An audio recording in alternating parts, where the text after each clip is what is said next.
On a list of the nation's top 100 cities facing the largest impact from the government shutdown, Oklahoma City comes in at number 12. It's estimated nearly 7% of central Oklahoma's entire workforce is employed by the federal government. And because so many Oklahomans depend on federal programs, the effect of the shutdown is potentially huge. With an estimated 40,000 people in central Oklahoma who work for the federal government and a growing number of Oklahomans on food stamps or other government-funded programs, just about everyone knows somebody who is being affected by the shutdown or is about to be. The impact extends far beyond government workers now to businesses and nonprofit organizations. There isn't anybody who has extra resources sitting around in a nonprofit, because if they do, they're using them for program and to fulfill their mission. So when some of those resources start to dry up or begin to look scarce, we really have additional stress on these organizations and a toll on the people who work there. Marnie Taylor is president and CEO of the Oklahoma Center for Nonprofits. Her organization averages 3,000 phone calls a month, a number that's on the rise since the shutdown began, because some nonprofits receive 80% of their funding from federal grants. Those people who are used to depending on those agencies are possibly going to see cutbacks in those grants that are either not going to pay, going to be slow to pay, never going to be reimbursed, whatever the consequences are. And there are absolutely nonprofits who've already heard you're not going to, this grant is not going to happen any longer. And then the double whammy hits. Those people could have been donors to their church or to their nonprofit are suddenly going to be on the other side of that and potentially be clients. That's now happening at food pantries across the state. Rodney Bivens is the executive director of the Regional Food Bank of Oklahoma.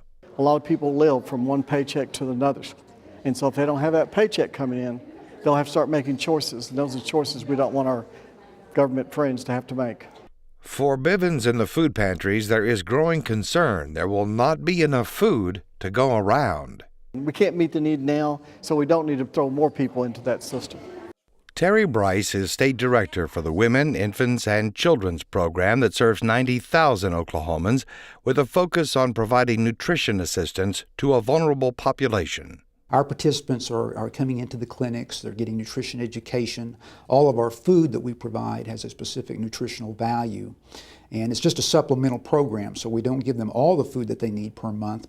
Things like dairy products, cereal, fresh and frozen fruits and vegetables, and whole grain products, specifically targeted to new mothers and their children. WIC is 100% federally funded. The program is on a short rope financially, but is operating for now. It's been a week now since the shutdown has been going on. We certainly have the funding for the remainder of this week. We're going to reevaluate at this week, at the end of the week, and look at the remaining funding that we have, and then make some determinations from there. To qualify for WIC, a person has to be under 185% of the poverty level. In Oklahoma, that involves a lot of children. Over 50% of all the infants born in the state of Oklahoma are on the WIC program. Now, that's just not true for Oklahoma, that's true for nationally as well. And already the WIC program is feeling the increased need because of the government shutdown. We have had some individuals that have been furloughed that have contacted the program, and we've put them on the program. So certainly if they're eligible for it and there's a need for it, as of right now, we can certainly put them on the program.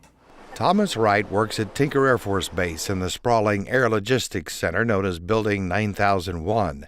Since 1984, he has been a jet engine mechanic, and while he is still on the job, it's now just busy work.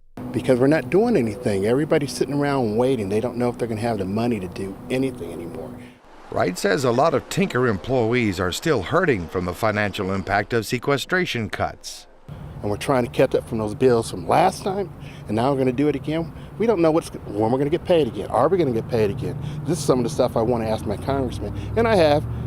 They don't respond. Tierney Hilton works for the Defense Logistics Agency and was told that by the 11th, she would be out of work, a prospect that leaves her very worried about the future and the needs of her young son. I mean, to think of not having any income, and they have to realize that some of us, we live check to check, and it's really not about me, it's about my baby. That's who I work for. So, I mean, I can tell you now, if they were to do that, it's going to be a bad case. Across town, Timothy Hibner is an FAA employee and vice president of the American Federation of Government Employees, the union that represents many of the workers at the FAA Center. My paychecks are being used for the house payment. The wife's paychecks are being used for discretionary funds. And my house payment is pulled out of my paycheck. If that paycheck don't show up, then that payment don't get made. We're going to have to find Tim and others who are members of the FAA credit union do have some of that stress eased a bit because their credit union has taken steps to help them. We are offering a short-term loan at 0% interest to make up for credit card payments that they may have missed because payrolls will be disrupted. Steve Rasmussen is president and CEO of the FAA Credit Union, a financial institution where more than 35% of its members are federal employees. The credit union will extend short-term loans longer if needed and allow members to skip a house payment without charge. They've also lifted overdraft charges on checking accounts. They're taking advantage of the loans already, even the 0% interest or even the 6-month. And the overdrafts, we haven't seen those start yet because everybody got paid that first week of the shutdown. Now, after this week, that's when things will really get to be a challenge for people. Gregory Brooks is president of the local AFGE union that represents many of the 3,000 FAA employees now on furlough. He says both the workers and the federal agency really want to see something no one on Capitol Hill is even talking about yet. We want to see a budget from our perspective so we can have some long-term stability, not only from the labor side of it, but from the agency side of it, so we can have planning dollars spent on growing and developing and protecting what we have. The budget and debt ceiling fights seem like distant issues to people on furlough and has little meaning to their daily lives. It just seems like it's a snowball that keeps rolling downhill that nobody is willing to stop, and I don't know why. Among many we talked to about the shutdown, one thought about the process was often repeated and is best expressed by Tinker Air Force Base employee Thomas Wright. It's basically, do your job. You expect me to do mine, do yours. Among the other effects of the shutdown, it's caused the Oklahoma National Guard to cancel its usual weekend training this month.